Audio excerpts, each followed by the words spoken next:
Welcome back to another video, and I have built a brand new car. So this is my pretty much just a generic 4x4 truck. So it's a very nice vibrant blue. The front, it feels very aggressive with these angled headlights.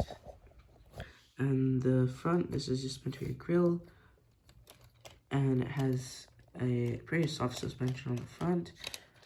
And on the back where the tray is, it has a stiffer one for obviously for when you have an actual load, then it will become soft. So it is pretty bouncy, has quite decent suspension travel. And then lifting up the hood, we can see the inline 6 engine and some random engine-y looking things. And then you have a hood stand which you can just rest it on.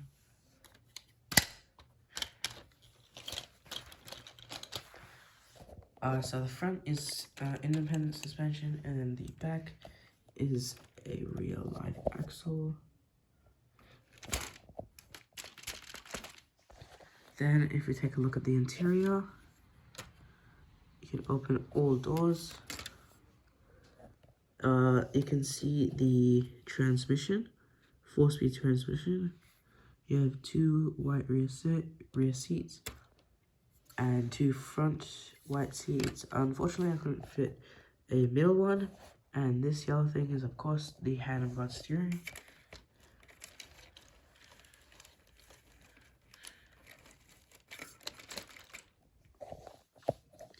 And this little red thing here is the central differential lock. It's just like in the G500, where you have a central differential lock here.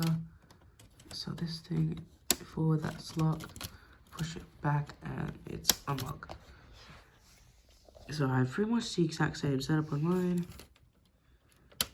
If you do that, I don't know if you can see that grey driving ring right there gets moved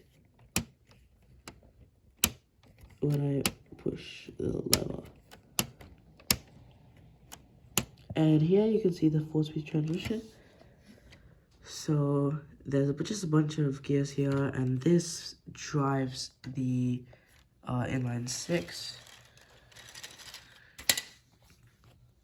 And the selector is right here. It's connected to the back here, where you can, if you can see, there's a little rubber band on this little thing here.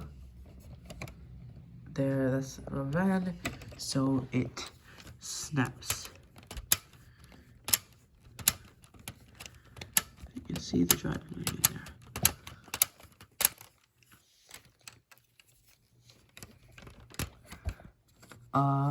The Mercedes G500, the interior is a lot more spacious, I will say, whereas mine is a lot more compact. But I think it's a little more accurate because this car sits a lot lower than the G500. The G500 is a very tall car. And it has the drive, neutral, reverse at a high and low setting. Whereas mine just has the 4-speed gearbox, no drive, neutral, reverse. I think this is a fair trade-off because I think the 4-speed gearbox is cooler than having all of these things. Your opinion might be different to mine, but I think this is a lot more cool. And yeah, you can open the back doors. Then towards the back, you have the truck bed. It's pretty hollow, but you can still fit a lot of things. Like if I just wanna put some like tires in here, it still fits them. And there's a bit of gears here from the handlebar steering. Then at the back you have a little door for the truck bed. And one little detail that I really like are the side mirrors. I love how basic they are, yet how good they look. They're just two of these 1x2 lift arms. Now let's take a look at the drivetrain. Flipping the car over. So this will show everything that happens under the car. So you have the independent suspensions. You have Ackerman steering, geometry. It kind of works, but it's just there to look cool. Very much. And then you have two like the double connection.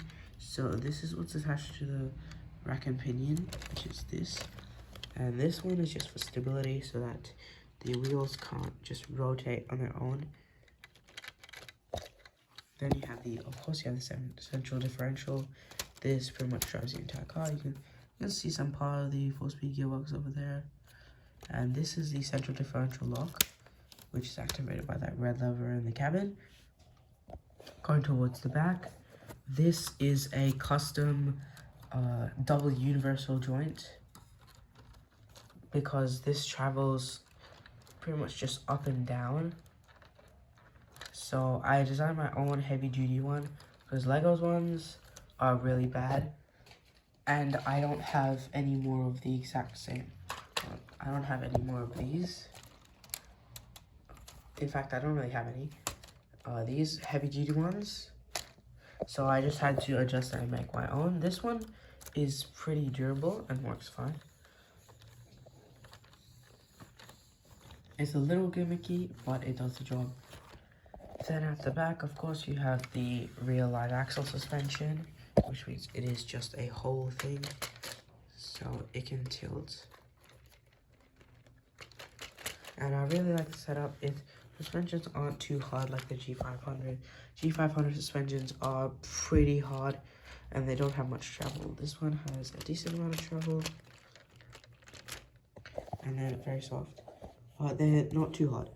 So at the back, when you're going over little objects, the whole entire thing can just tilt, just because of these ball joint attachments. It has some room to just tilt without activating the springs.